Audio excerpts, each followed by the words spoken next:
Hey guys, I hope you guys are having a good Valentine's Day. I'm not going to say we're not going to do anything special because it is Gideon's birthday. Larry and I don't have any plans until Friday for kind of like a date night, schmoopy night. But I wanted to share Gideon's birth story and actually, don't touch, why we are making something called Gideon's Pizza for his birthday dinner. So, it's obviously Valentine's Day, Gideon's birthday. So, backtrack to a year ago. It was a Sunday. And so we woke up kind of early. I think hold on, looking for scissors. I don't know if this is when my church had already switched over to doing two services or if we were still doing the 10 o'clock service. But either way. So we woke up early to go to church. And I remember sitting up in bed with like this ginormous belly. I was 39 weeks and 1 day pregnant. So I was due in 6 days. And I sat up in bed and I felt like, I don't know if I'd call it a pop, because like it was a pop, but nothing happened. It wasn't like pop and then gush. It was just pop. So I thought, okay, maybe baby just like moved an elbow funny or like kind of moved his knee funny, because there was this pop and then nothing. So like I sat up, got dressed, like the whole jazz, like went to church and everything was great. So I'm at church and, everybody's like, oh, what do you do? 6 days, blah, blah, blah, get this child out of me. And my girlfriend Liz, it was so funny. We were just about to start worship and she said, oh, I'll pray for you that your water breaks during worship, because like we're an active church. Like we're a hand raising church. We get up, we get moving. And part of me was kind of like, please don't. I don't want to make a mess on the chair, because we have padded seats at our church. It's not like wooden pews that we can. That was you, Liz. Yes. I would totally remember that forever. We don't have like the wooden hard pews that people could just wipe off. So I knew if my water broke at church, it'd be kind of embarrassing. And everything went along great. I sat through service, like kind of uncomfortable, but just because I was pregnant, not because like anything was happening. So church ended. We went down to the basement to go pick up the kids. And on the way out, I caught the eye of a midwife there. She was actually a student midwife at Oliver's Birth. And now she is licensed or certified or whatever they are in Ontario. She's got her papers. She's good to go.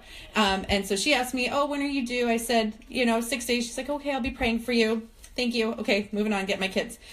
So we get home. I specifically remember all of a sudden on the way home, all I wanted, sorry, I'm paying attention to what I'm cutting so I don't cut my fingers. All I wanted was pineapple. Like I had to have pineapple right then and there. And I knew I had some at home. So we got home, we got the kids out of the car, and I literally remember like pushing Larry out of the way to get to the fridge and just standing in the fridge, like giant belly, standing in the fridge, just eating pineapple, like the wedges, the sliced things. And finally, like enough people were trying to get to the fridge that I just took my pineapple and went and sat down at the table and just ate this pineapple. And I was kind of rushing because I had a baby shower to go to that day for my girlfriend Stephanie. It was her first baby, so they were having a baby shower for her at another mutual friend's house. We all used to work together back in high school.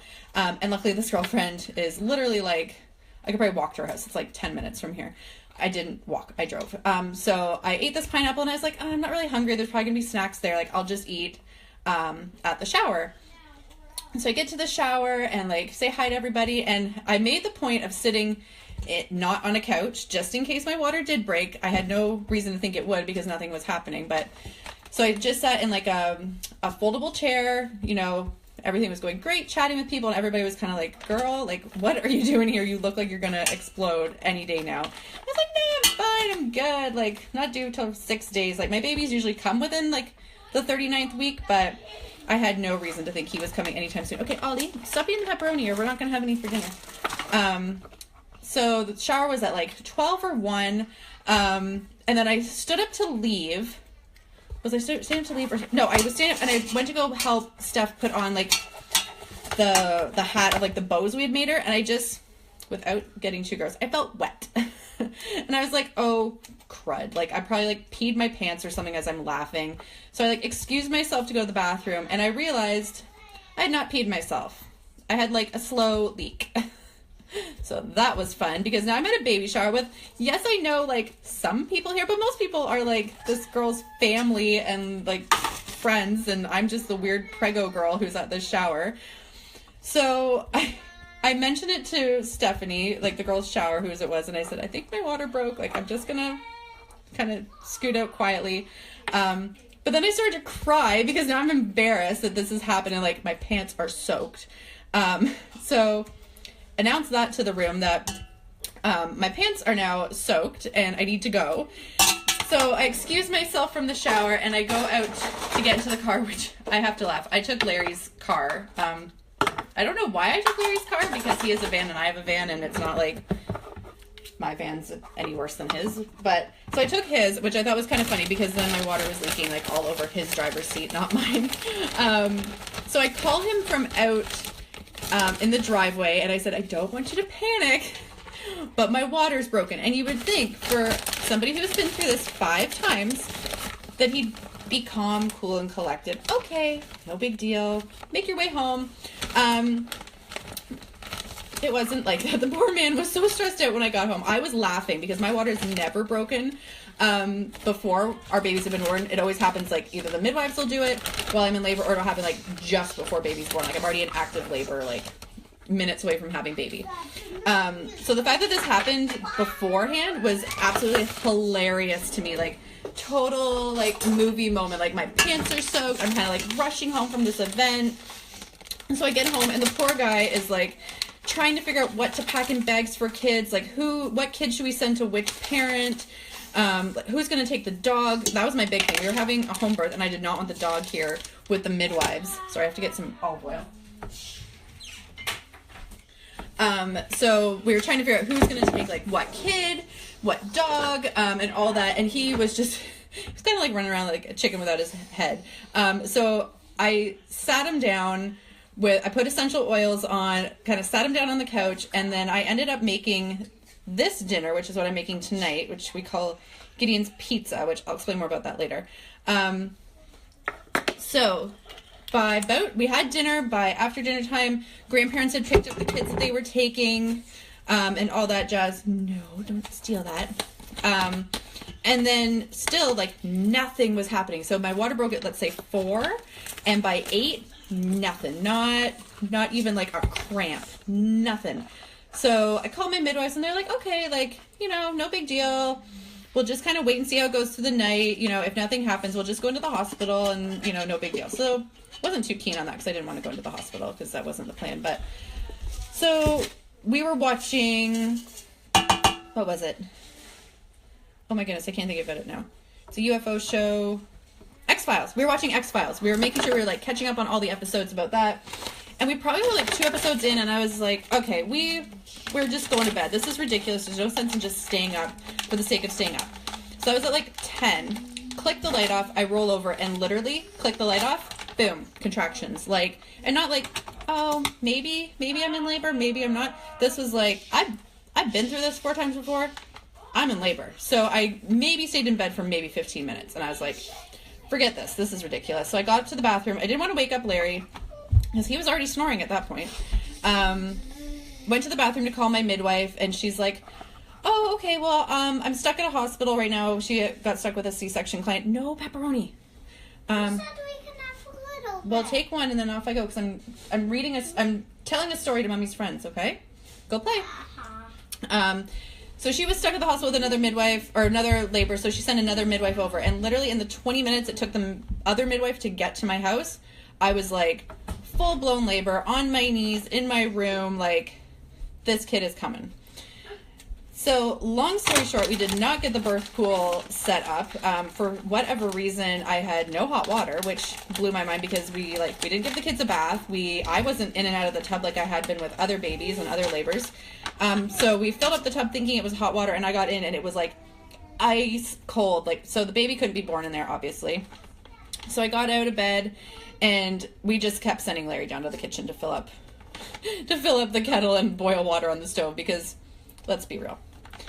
Men don't really have much to do while their wives are in labor. So I did my thing upstairs with my midwives and I kept apologizing to them because I remember I was like kneeling facing like the wall with like my back towards the, if that makes sense. I was like bracing myself against the headboard up on my knees and I kept apologizing to the midwives that they had to see my bum because I had no pants on, obviously. I'm having a baby.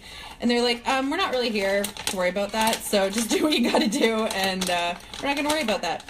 So my midwife checked me at I don't know, probably like 11:45, and I was at 5 centimeters. And I was at that like wall point where I was like, are you freaking kidding me? Like, I am ready to have this kid, get this over with. Like, I'd only been in labor for like an hour and a half, if that. So I was totally disappointed. So after she finished checking me, boom, I had to start pushing like right then and there. And by 11:57, he was born. So that was awesome. Although the only day I did not want to have a baby was Valentine's Day, because I was due the 20th. I thought the 15th would be a good day to have a baby. You get 1 pepperoni, and then that's it, okay? Okay. So I desperately wanted him to be born on the 15th, and I thought, when labor started, I thought, okay, good, like 10:30. My last labor was 2.5 hours. The labor before that was 4 hours. I thought, okay, like, won't be too bad. We can probably squeak it by. It's like an hour and a half till midnight. No, I was in labor for an hour and 27 minutes. The kid did not want to wait. So we now have a Valentine's Day baby. But back to the dinner. So he was born, yada, yada, yada. Oh, but that's actually not the end of the story. So he's born. Everything seems good. He's doing skin to skin. They're checking me out. They're checking him out. Everybody is hunky-dory. But they're noticing that he's having a tough time breathing. He's kind of like doing this grunty thing. So they kept an eye on that, and then all of a sudden, like, I've obviously been through labor 4 times before that. I knew what to expect, so I knew the shakes were coming, because your body kind of goes to this adrenaline rush, and you just start shaking, I'll say uncontrollably, and you shouldn't fight it. You should really just kind of let your body do what it needs to do, but it is just like this really crazy shaking that you do. But even I could tell, like, there was something a little more up with it. Like, I was almost shaking violently. Like, I was fine. I was cohesive, is that the word? I was fine. I was chatting with people. I was having conversation. But I do remember saying to one of my midwives, like, I just don't feel well. Like, I kind of felt fluish. And I didn't want to eat anything. I was drinking water like the 90s through my hour and 27 minute labor. I probably had like 3 liters of water in that point. I threw it all up. But totally normal, actually, to throw up during labor. So I threw that all up, but I just wasn't feeling well. And they kept saying, like, you've got to eat something, you've got to eat something. And I was like, I'm not hungry. And I felt like I would be sick if I did eat something. So they finally got me to eat some raspberries and I think some, like, peanut butter and toast, just to kind of get some carbs and that back into me. So the shaking didn't really stop, and then they noticed I had a fever. So it was kind of like 3 hours of watching and waiting they did with me, just to kind of see what was going on. No cheese, no pepperoni. You're going to have dinner soon, okay? So they did like 3 hours of watching and waiting with me.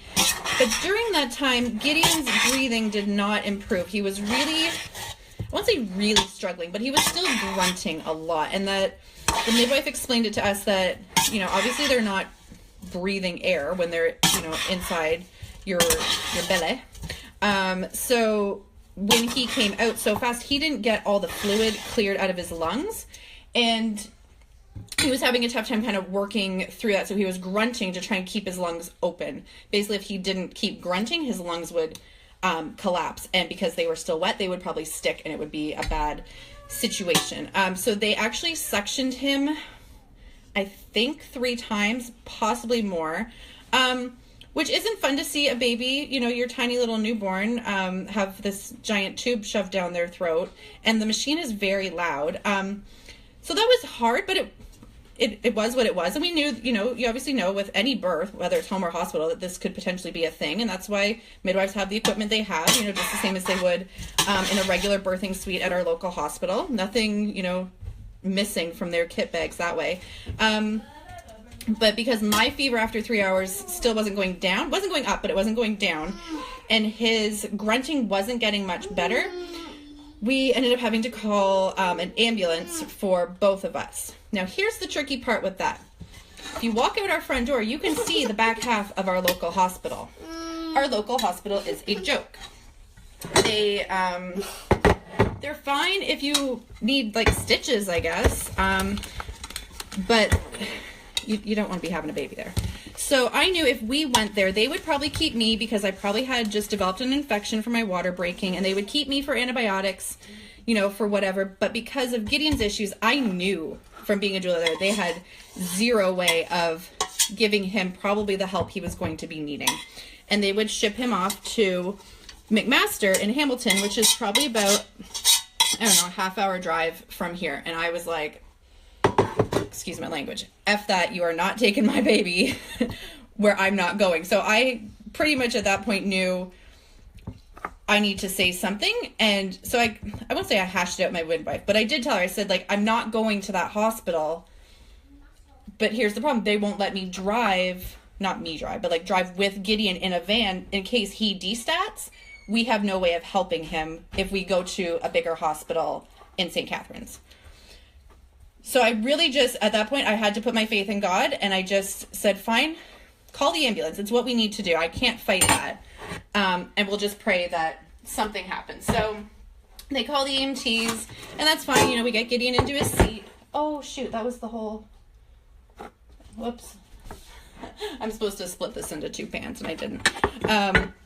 So we called the EMTs, and they came and, you know, got him. He's in his car seat, and then I get into the same ambulance. Thankfully, we were together. And poor Larry, it's like probably now like 3 a.m. And he's having to drive. And at that point, we didn't know where we were going. Nobody said anything. Nobody asked. My midwife did not ask. I did not ask. It was more of just like a sit down, shut up, see what happens sort of deal.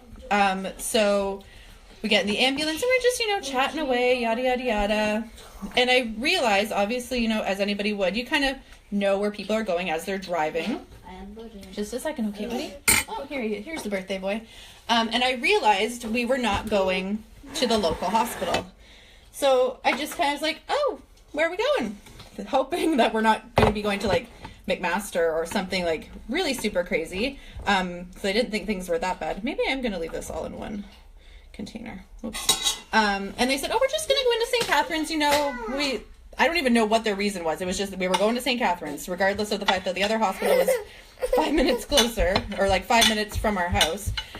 So praise the Lord for that, because I think, looking back, I think my body went into shock almost of only having an hour and a half long labor, and my shaking instantly went away. As soon as I walked out the front door, and being February, the air was like ice cold this last Valentine's Day.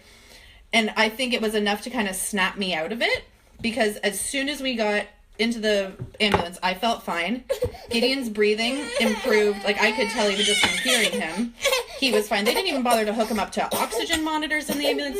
Nothing. Like, they were just like, he looks good, his color's good, he's breathing fine. Like, you know, they didn't really do much of anything, which I don't know if that's a good thing or bad thing now looking back on it. But so we get to the hospital, they did blood work on me.